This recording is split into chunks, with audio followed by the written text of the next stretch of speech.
Palestine is not about religion. The Israeli-Palestinian conflict is not about religion, and it is a political conflict. Also, it is often said, and to a large extent that is true, the origins of this conflict was about dispossession and settler colonialism and Zionism, and the dispossession, as I said, of the Palestinians.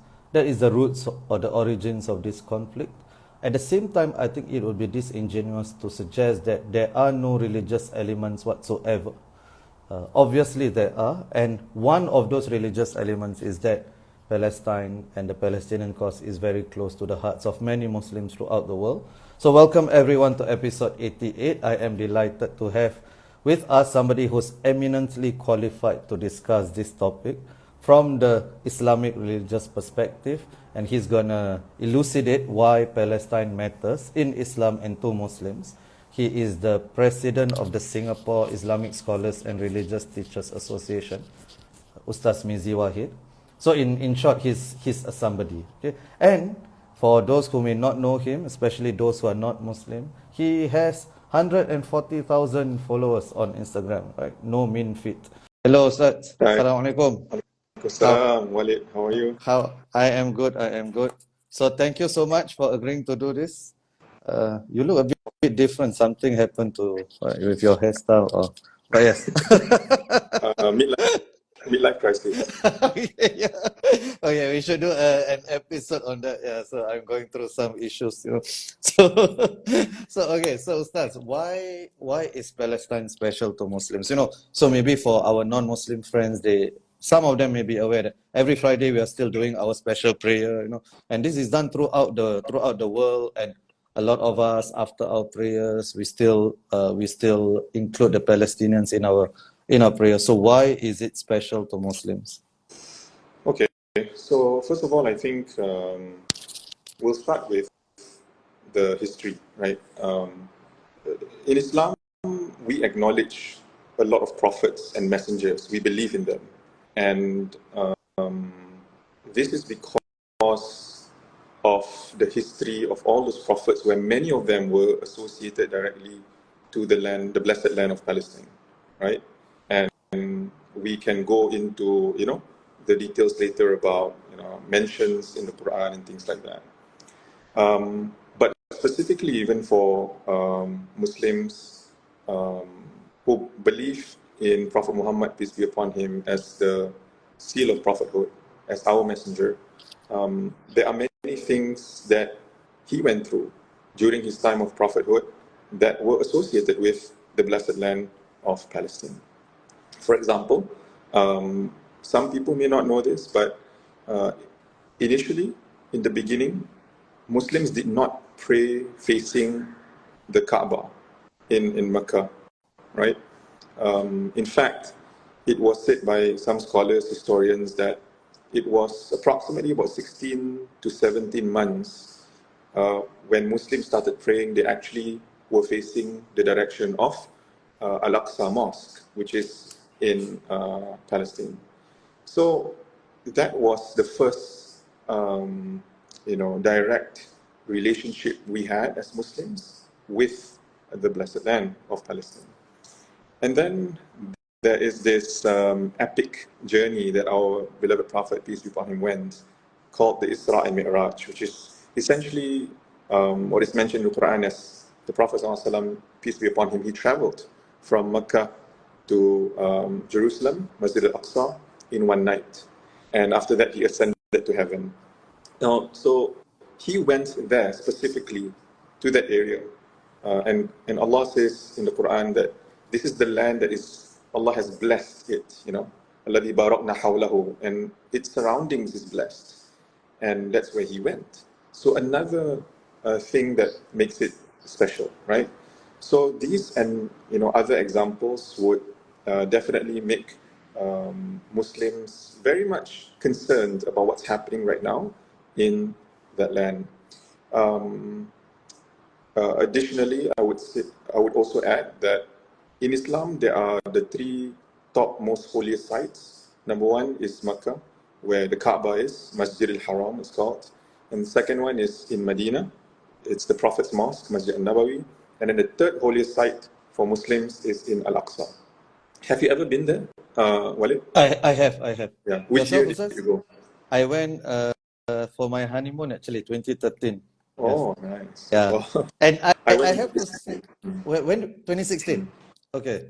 Yeah, it is a very special, even the layout, because you have to walk in the old city first and then you go out, right? So I mean, for me, like, I mean, of course there's a bias there, but I also went in winter, so it was colder, right? Same. So I it's also went in. yeah, so the feeling is just very different. It's extremely different over there. Like also people are just nice. I mean, they are generally happy to see other Muslims visiting that land. Mm. Yeah. Mm. It's true. Yep. Yeah. So yeah, those are the main things. I would say the Al-Aqsa Mosque, the prophets from the past, So Prophet Ibrahim, Prophet Dawood, David, Abraham, Solomon, Jesus, right, Isa. So there are many prophets also associated with the Blessed Land and mentioned in the Quran. And of course the Qibla, which is the direction that Muslims faced in the initial years. Right. Thank you so much. You mentioned the land of the prophets and also silly me, right? I thought this was sort of common knowledge and I didn't realize that perhaps I was being in my bubble. This was maybe 3 or 4 weeks ago. I was talking to a couple of my friends, my students, and we were at Warda, then there was this book, Mary in the Quran. Then I said, oh, you guys know, right? And they were both Christians. So I just said, you guys know that Muslims believe in Jesus and Mary, right? And then they said, oh, we didn't know that. I said, oh, I thought it was, but maybe because we do not spread the message enough that these are prophets that Muslims also believe in, and that's part of our connection to the Holy Land, and of course, it being our first place where our prayers were directed towards. All right, so let me read to you, Ustaz, one of the comments, right, in my latest video on YouTube on Shorts. What was the video about? It was about how Israel should get out of West Bank. So, and somebody, a smart aleck, commented, and that will be the a prelude or precursor to our next question. So this person commented that the West Bank has been part of Israel for 3,000 years. So the West Bank has been part of Israel since the founding of Israel over 3,000 plus years ago. So how is it occupied? Right. So that is like me saying, right, Mecca has been part of Saudi Arabia for 1,400 years, right? When Saudi Arabia as an entity, as a political entity, only existed in the past. Exactly. It only existed in the past 300 years, right? So, but you know the post by the embassy, which was taken down eventually. But it's not just that post by the embassy. It's a lot of people are saying such things that, oh, Israel is mentioned in the Quran, but Palestine is not. So, and this seems to be a talking point. So could you address that Palestine is not mentioned in the Quran, but earlier you sort of alluded to the fact that it's mentioned and its surroundings are considered blessed.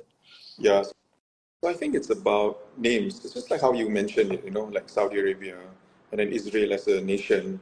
What were those places in the past? What were they called, right? In fact, Makkah was called Bakka back then. So like all of these things, we need to understand properly the history and this requires a lot of reading. If you just did a thorough scan, if you went to Quran.com and searched Palestine, you will not find, right? So you need to go deeper than that. You need to understand when certain places were mentioned, where were these places? And certain names were mentioned, who were they and where were they during that point in time? So it's important to understand that. Now, speaking of, just simply searching and then taking the first thing you see as that is the fact, that's another issue, because when you say the name Israel is mentioned, is that referring to the nation that exists, the one that exists today, or is it referring to something else? So if you look at some tafsirs, for example, Ibn Kathir, he would explain that Israel, Bani Israel, is actually the name of the lineage belonging to one of the prophets, and specifically it is Prophet Yaqub alayhi salam, right? So he was, one of his names was Israel, and as a result, it is mentioned many times because he comes from a family of prophets, and then his children also were prophets. So everybody who came from that were addressed by Allah, by God in the Quran, when He says, Ya Bani Israel. So not only is it mentioned, it's mentioned many times. There are some that say, who have listed down the numbers. It's up to 40 over times. It's been mentioned specifically Bani Israel, and then there were on 2 occasions that's mentioned Israel. So this is what it means. I think Pergas released a statement regarding the issue you mentioned about the ambassador posting that. And we encouraged people who perhaps find this kind of information online to discuss, to ask questions, to dialogue even, if you are unsure or uncertain, or maybe you are certain with some of your own findings. Maybe you should sit down with somebody who is an expert in the field, especially when it comes to when we study tafsir. Like for me as a madrasa student, it takes a long time. Even until now, I'm still studying, I'm still learning, because everything in the Quran has, the meanings are a lot deeper, and you need to have a teacher in front of you to study from. You need to have a critical mind to understand what it means and to also put it in its proper context, right? So we encourage inquiries, we encourage discussions as much as possible, especially when it comes to, you making assumptions about another faith, another religion, which is very sensitive, not just in Singapore, I would say everywhere else. We shouldn't be looking at other people's religion and, just going all out to attack or making assumptions. It's okay to ask, it's okay to discuss, but not make assumptions and then link it to something negative, so that other people would hate, or so that other people would also label those groups equally, right? So I think that would be quite problematic. Right. So specifically, Ustaz, then is the mention of the blessed land in the Quran that is referring to Palestine? Yeah. Yeah. So and that was in the story of the ascension of the Isra Mi'raj you mentioned. Correct. Yeah. And Okay. the more it's the details of that Isra and Mi'raj, which is this journey, the night journey that the Prophet, peace be upon him, went. Most of the details will actually be found in the Hadith, not in the Quran. So again, you read the Quran, maybe you don't find everything, but if you go into the Hadith, you'll find even more details. Right. Like for example, when the Prophet arrived at the area where it's called the Al-Aqsa, he found many other prophets present, and then he led a prayer with them. So these are details that require further reading and study. Right. Okay. Thank you. And that's the other thing, right? Most Muslims, the overwhelming majority of Muslims, accept the Quran and the Hadith, right? The sayings of the Prophet or the prophetic tradition as part of the sources of knowledge. So it's a bit strange to just base your argument on, it's not mentioned in the Quran, right? It's like saying, the 5 prayers are not mentioned in the Quran or something like that, right? Yeah. So, okay, thank you. So is it true?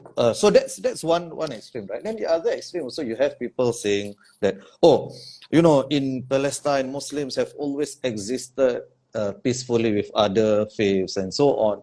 And to the point that, not that that's untrue, to the point that sometimes people take it so far and say, there hasn't been any tensions between the faiths and so on. How would you describe it? The coexistence of Muslims with different faith traditions in many parts of the world, but especially in Palestine. What's the history there?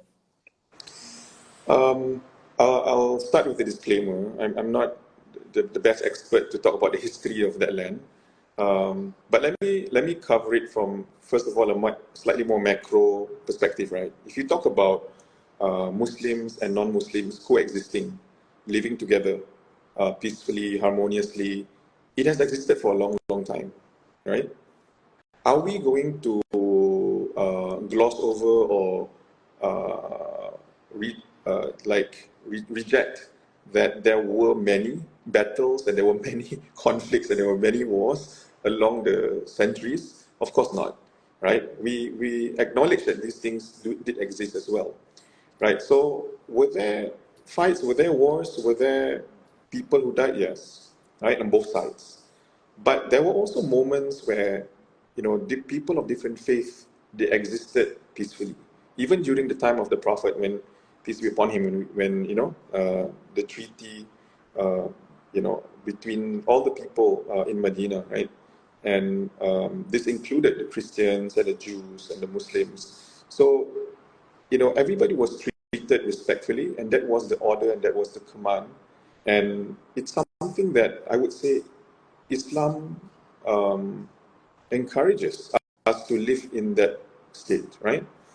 But conflicts happen for many reasons, Walid, like as what we are witnessing today, even like, what do you call this, Walid? I mean, you have studied this extensively, right? Do you call it political? Do you call it religious? Do you call it what? It's a humanitarian crisis without doubt. But what is the reason? Why do they still want this, right? Why is it still happening today? So even during, if you read a bit on during the Ottoman period as well, they coexisted peacefully, Muslims and the non-Muslims. And this included mainly the Jews and the Christians. This was actually even around the areas of the Palestine land, right? And they had even a system where we did not have to just follow the Sharia law. We could also follow the canon law. We could also follow I think the Jews, they call it the Jew halakha or something. So everybody could if it involved one of your people, then we would judge according to your faith and your religion and the rules that are tied to it, right?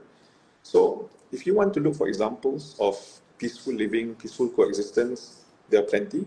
But of course, there are some people who just want to focus on the conflict per se and not look at what has happened, and therefore thinking about the possibilities of what could be in the future. Now, I'm not in particular saying, these are the Muslims who don't see this. We know it could be anyone, right? There are people who are still, I'm sure you are aware, that are still very neutral about this whole thing that's happening right now. And people reinforcing a two-state solution, okay, fine, but how, and where do we start and how do we start? So, yeah, I think that would be my short response. Yeah. Okay, thank you so much. So let's move. I think that was clear. Let's move closer to home, right? So, as you are well aware, right, you have your finger on the pulse of the ground, on the Muslim ground, more than I do. So, there is a lot of hurt and anguish that is felt by a lot of people, not just Muslims. I think especially young people have mobilized in a way that I've never seen before on this issue on foreign policy. Even older people, I mean, we shouldn't forget older people. We always talk about young people. They are moved. And how can you not be moved if you see these images and videos? But the Muslim ground especially, I mean, there's a lot of hurt and anguish and sadness and frustration. Right? And a lot of times, there is the feeling that, we are not being heard. We are not being represented by our leaders. Not so much the government, but maybe by Muslim leaders, and that includes maybe Muslim political office holders, but more broadly Muslim leaders, right? Muslim organizations, right? What do you say about that? Because you are a leader of an important organization yourself. I think the second most important organization in Singapore, Muslim organization in Singapore after MUI. So what do you say to that? Or do you think I am being unfair in my characterization? No, I think it's perfectly fair. I would, when I look at this, such comments, and of course I received some as well, I completely understand. I just imagine myself being on the opposite side. Let's say I'm not in the position I am right now. And if I'm looking at these organizations and I'm looking at the leaders, isn't anyone going to say anything? Isn't anybody going to, make a statement about this? Say anything, say something, like everybody's waiting. It's understandable because it's a crisis that is affecting a place that is very close to our hearts, which is the first question we covered earlier, right? So naturally, it is something that we are affected by a lot more. But to add to that, Walid, we also must understand like how different is experiencing this today as somebody who lives thousands of kilometers away compared to, let's say, when the Palestinians were attacked in the 80s and the 90s. Like how different it is. It's very different because, like you said, we see these images every single day. Yeah. It's live, it's visual, it's in HD, you hear people screaming. And so it's definitely something that affects us a lot more. And so it's understandable that people are going to demand, people want to see somebody speak up to represent, right? When I was growing up, I didn't quite understand this. I mean, when I was younger, in my teens, like I would never understand why I would want my leaders to say something about this. Why? Because we didn't have smartphones back then. We didn't have Instagram or whatever. So I was not as affected.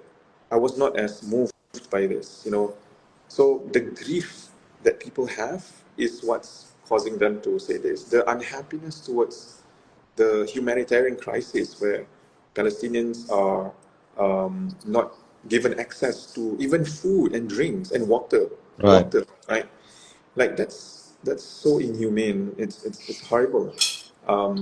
So somebody in, I'm just trying to play this out, right? Somebody in, for example, in the leadership positions in, let's say, I don't want to say in leadership. I don't want to make it generic because then people are going to think about certain names. Just let's say me. Okay? So I might think, but even if I make a statement, right, is it going to stop? It's not going to stop. They're not even stopping when UN says something. They're not even stopping when 100 over countries say ceasefire. They have not stopped. And they will probably not stop, right? They will stop when they want. So what difference would it make if, one small, tiny organization in an even tinier country, in a tiny nation, wants to say something about it? But now, having been in this role for a year now, I understand that it matters, right? It matters. So, for example, I think we made a statement like maybe 1 week into the Right. 7th October happening, and then we organized the Salat Hajat 2-3 weeks later. Which was And I could, very well attended, and I think you led the prayer. I was there and was very moving. I don't think there was a dry eye left in the mosque at that time. Yeah, understandably, right? Because that was during the time when we were seeing, the mosques getting destroyed, the schools demolished, and for no reason, hospitals. And we were so sad. Everybody's so sad, and everybody just needed an outlet. Yeah. And I think I'm happy because this wasn't a decision I made alone, okay? I have a team, I have a board, a council, and we all felt that this was something that we needed to do for our Muslim community in Singapore. Like everybody needed a way to express their sadness and their grief. And, I felt that one of the best ways was certainly, in addition to what everyone else was doing at the time, it was prayer. Right, prayer is probably the most peaceful way for you to express how you feel at that moment. But it was certainly not, as a believer, not the weakest effort you could make. Actually, I would say that it's one of the strongest things you could do as a believer, to ask God to, do something about what was happening. So we organized another one just last week. This was with the Mufti, So I think it's fair for people nowadays to want to hear from their leaders because leaders are mostly elected, chosen, recommended. You are in that position for a reason, and so we want to hear you represent us in some way, right? You are our voice. And that's why I feel like it's perfectly fine for them to have such requests. And you mentioned that as a teen you didn't understand this, but now you see that Yeah, but It's then, perfect. during the Yasser Arafat days, it was just Yeah. newspaper, man. Newspaper, it's static, it's black and white, it's like words. I didn't bother to read all the details, it's like, it's very different.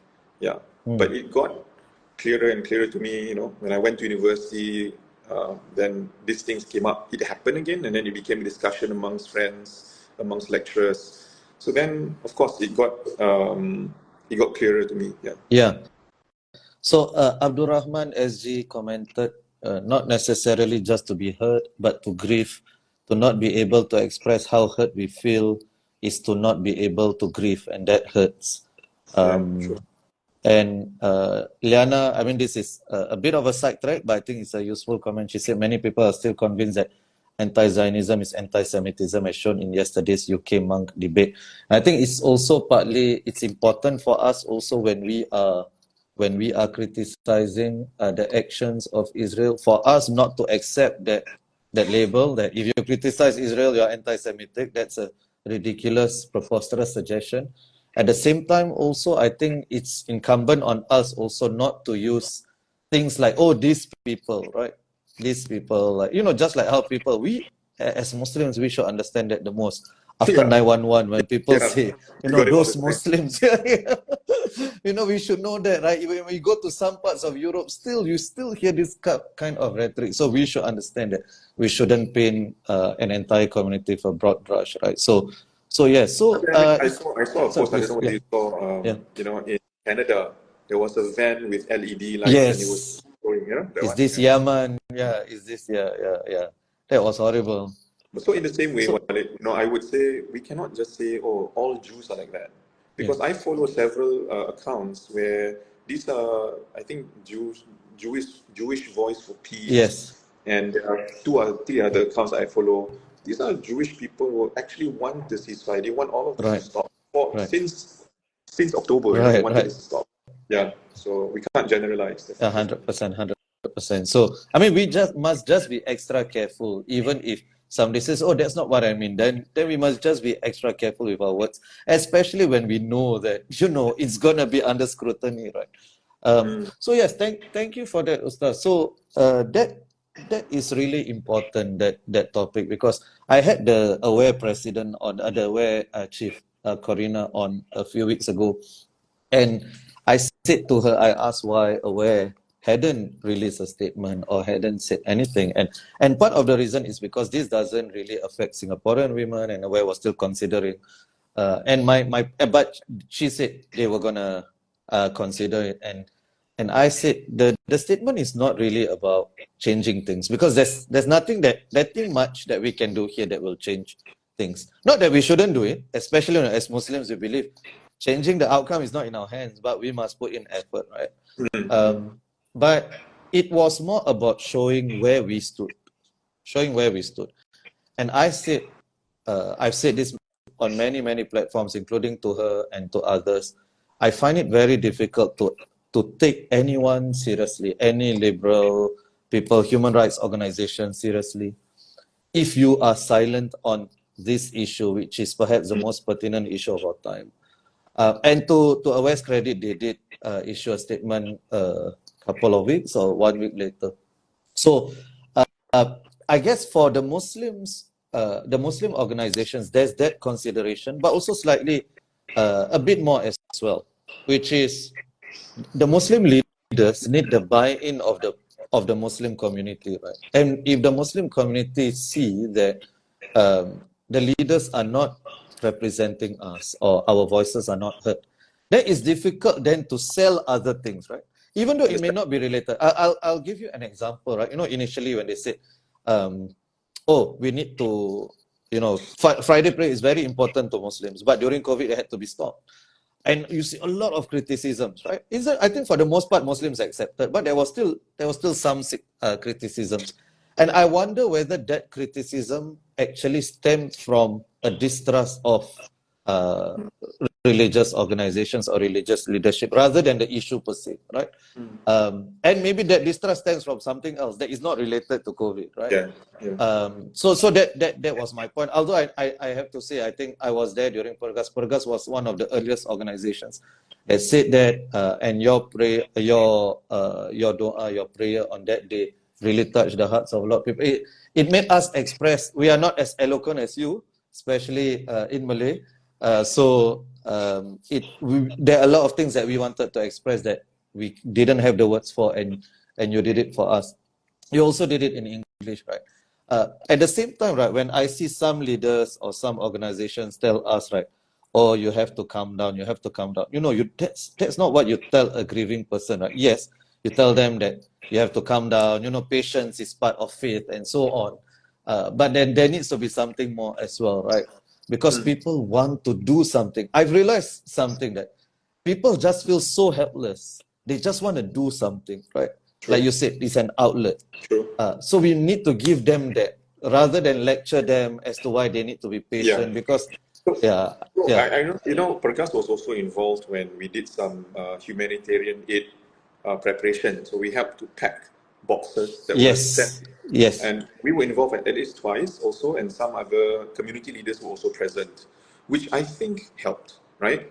But I know many people, when they saw us posting it, say, hey, when is the next one? We want to do something. And that's exactly your point now, which is you feel so helpless, you just want to do something. Give me something to do, right? Something productive that also helps me to heal the pain that I'm feeling. So, to me, prayer is one thing, packing for humanitarian aid is another thing. I think having dialogues and discussions also that helps to clear your mind about this kind of issues that you feel it's very difficult to talk in most settings, or even sometimes you want to sit down and chat with your friend or family members, they don't have much to offer on this topic. So you feel like, man, is it because everybody doesn't care, or people are just plainly ignorant, or what? You don't know. But if it's properly organized, and I think you were involved in one or two of these sessions where you were panel, right?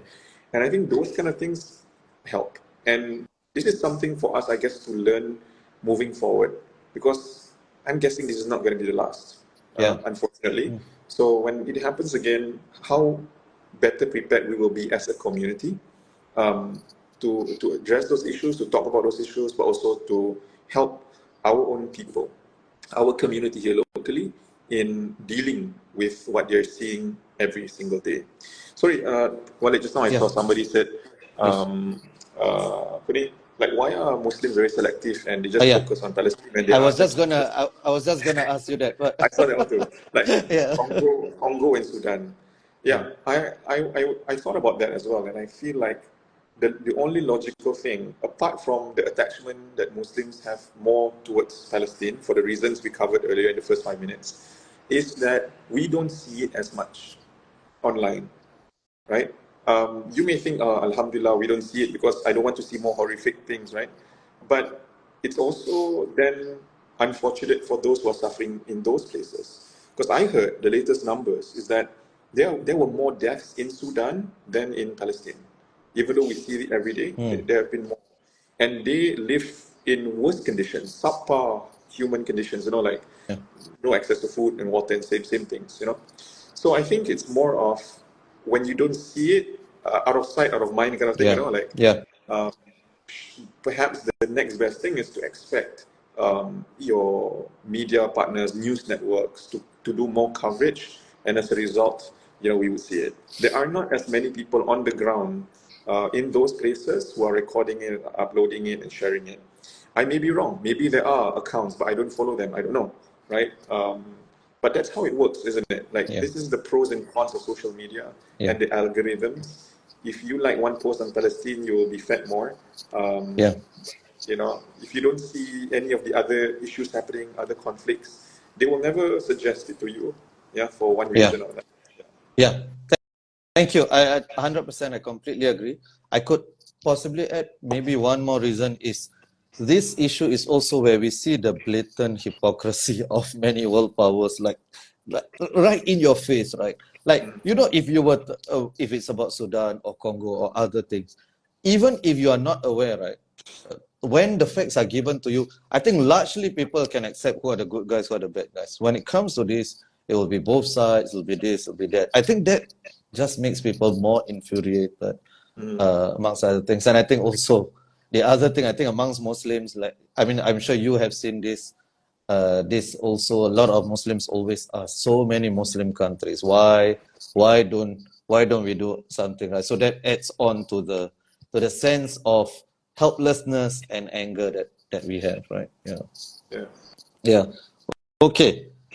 So now, Ustaz, what can we do now? Now you sort of alluded to it in your last answer, right? So what can Singaporeans, especially what can Singaporeans Muslims do, or how should we move forward? Is there a way even? Well, I think there are, many things that we can do, some of which have already been done, and maybe others we need to do more of. But I think we start with you as the individual, right? I think you as the individual, what you could do is to be more informed.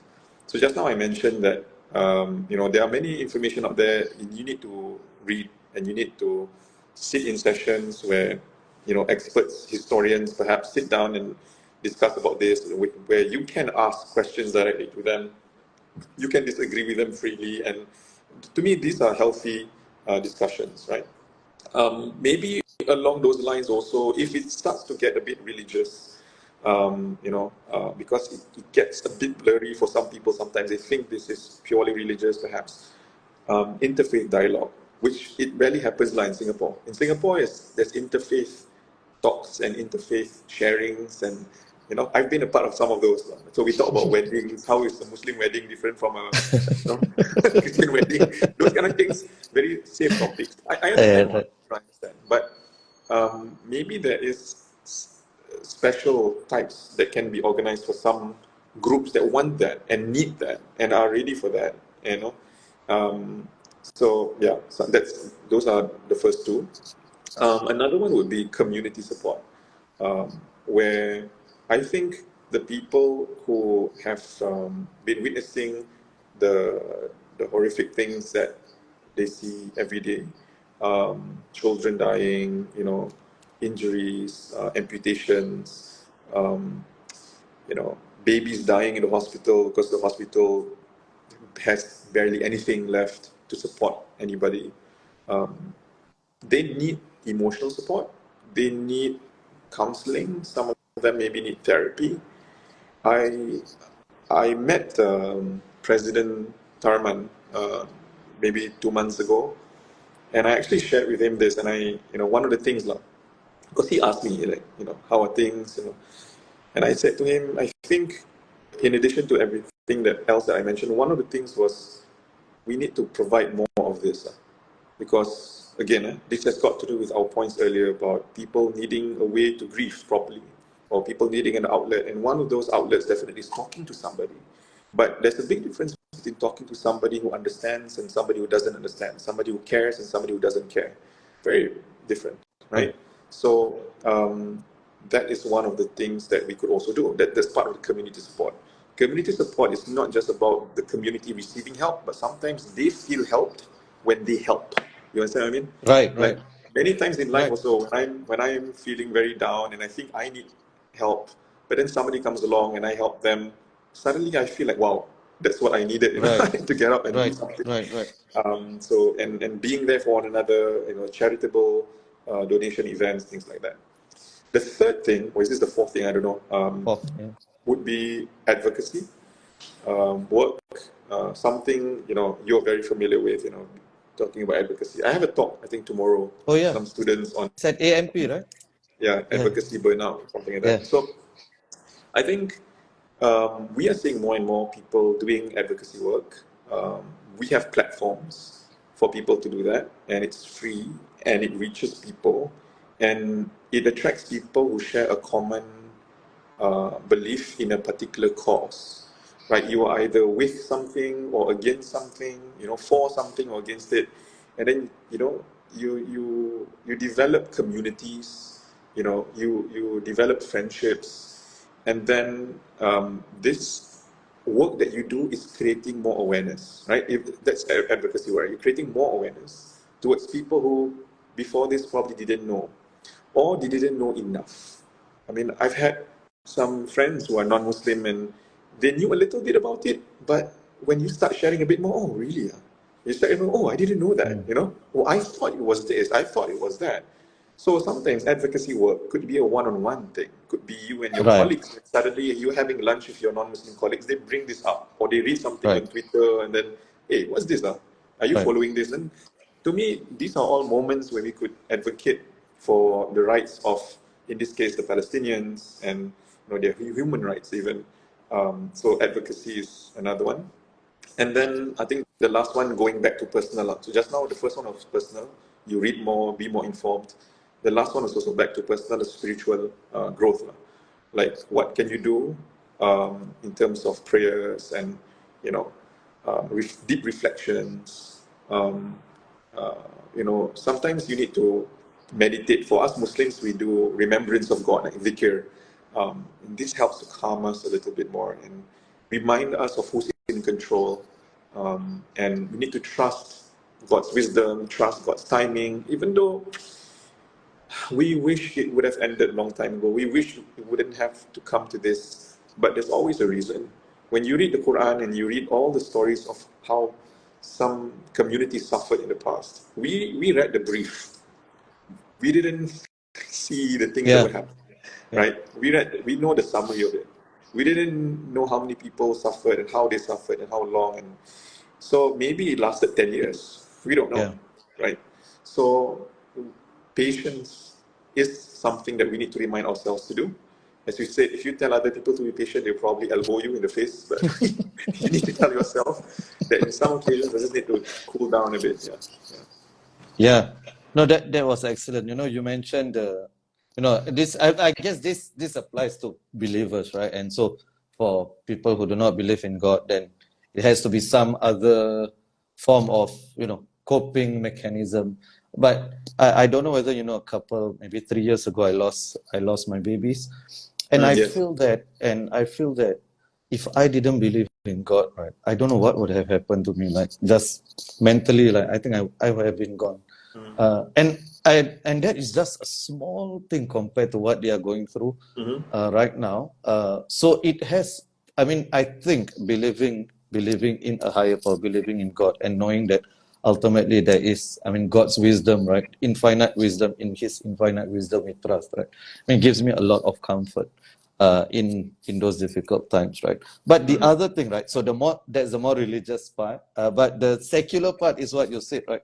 Which is exactly what Dr. Ang Swee Chai said when I told her that I felt so down looking at these videos. Then she said, "Oh, she doesn't do self-care. You want to feel good about yourself, right? Go and help the Palestinians. Then you really feel good about yourself." Exactly what you said. Thank you so much. So I'll just read a couple of comments, and before I let you say your final comment. So Mr. Asad Bagarit said that the Muslim community needs the Muslim leaders to be the voice of the community, and he feels it hasn't happened enough. I think we discussed that earlier. Arun asked, what are your thoughts since you said that? Also, that Lin said that a good point about advocacy being a one-on-one thing, and I really wanted to agree with you, because sometimes that is harder than advocacy online, and which of course has its own risk, right?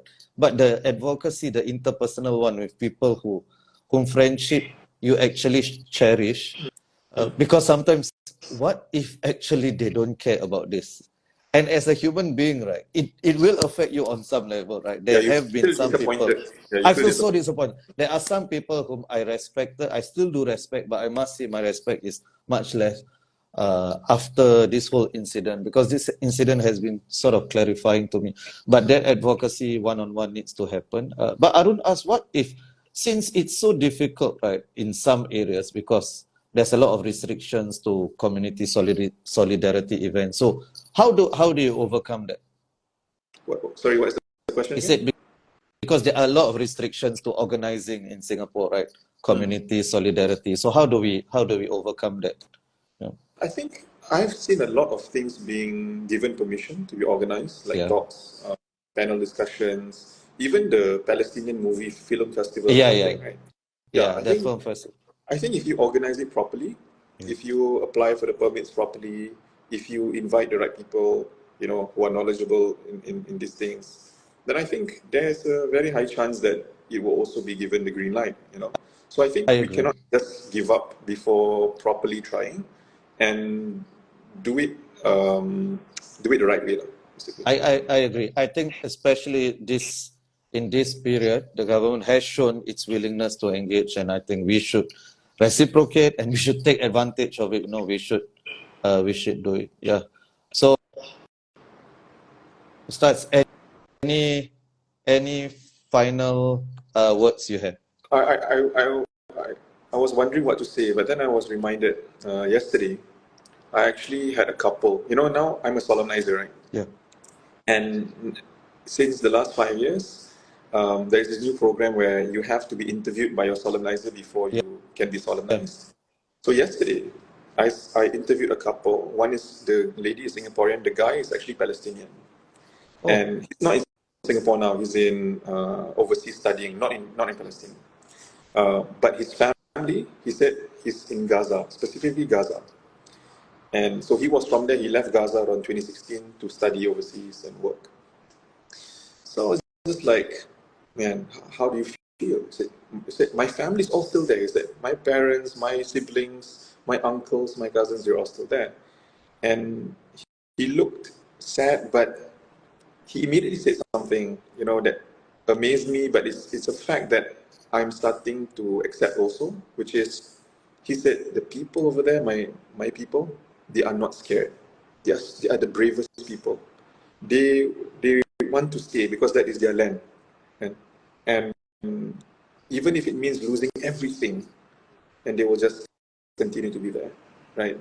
So the day before the call, the partner, the lady, said that, Ustaz, because we were supposed to have the call the day before, but he didn't show up.